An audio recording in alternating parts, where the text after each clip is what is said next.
Back at the book segment tonight, Waters' World in Boston. Having lived in that city for a number of years, I know it very well. Tough town, and people get angry about injustice like a cowardly terror attack. So we sent Jesse Waters to Boston to talk with the folks.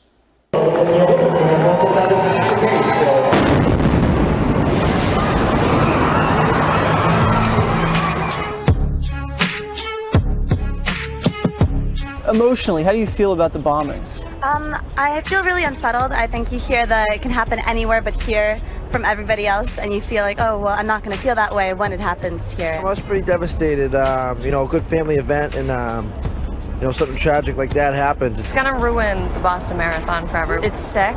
How do you process the events of yesterday? I don't know. I've been trying to figure that out ever since. I didn't think we were this soft.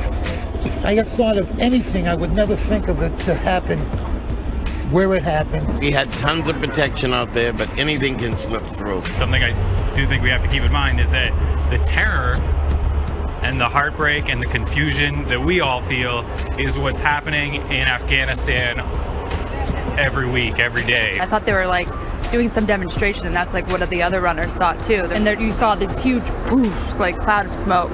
Boom, another explosion. So we stayed in Boston till about 10 o'clock last night, and then a friend of ours was able to get our car and drove us out. Now we're trying to get back to our hotel, but we can't. Are you angry about what happened? I regard it more as a hazard of life these days. I was shocked. I was shocked. Are you angry about what happened? I'm angry about it. I'm angry about it. Things like this are just going to continue happening, and most likely going to be continuously manipulated to remove us of our civil liberties. The president said it was a tragedy. He didn't use the word terror. Do you agree with that? I totally agree with that. In this day and age, after New York City and what we're seeing around the country and the world, you just have to be extremely careful. He misspoke. This was a terror attack. Ask the parents of the 8-year-old and the girl that had her leg amputated. Ask them. It's a loaded word. I don't really know how to answer that. I didn't really think of who it would have been right away, but after that shooting in Connecticut, you don't really know whether to think it's like Muslim terrorism or if it's just a sick person or people. Safety is the most important thing, and picking the bad guy, not so much. This day and age, you can't ever guess on who it could be. It could be, you know, somebody off the street. What do you think should happen to the perpetrator when we catch him? Crucify him! We have criminal laws in this country for a reason. Can you leave him in a room with me and 4 of my friends for a little while? Or leave him with some of the people that lost their lives, and lost their limbs? Hang him upside down and just let people beat him to death. Joining us now from Boston is Jesse Waters.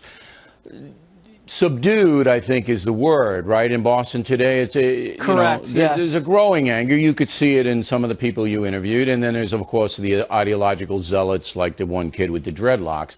But overall, the folks are still trying to figure out, how to react, right?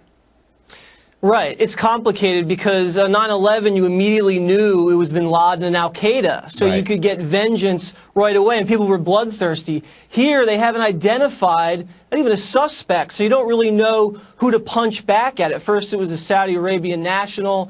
Then people say, it could have been a white male shooter, it's one or the other. Cases. It's either domestic terrorists who could be aligned with any fringe crazy group, or it's a foreign, hit on the United States.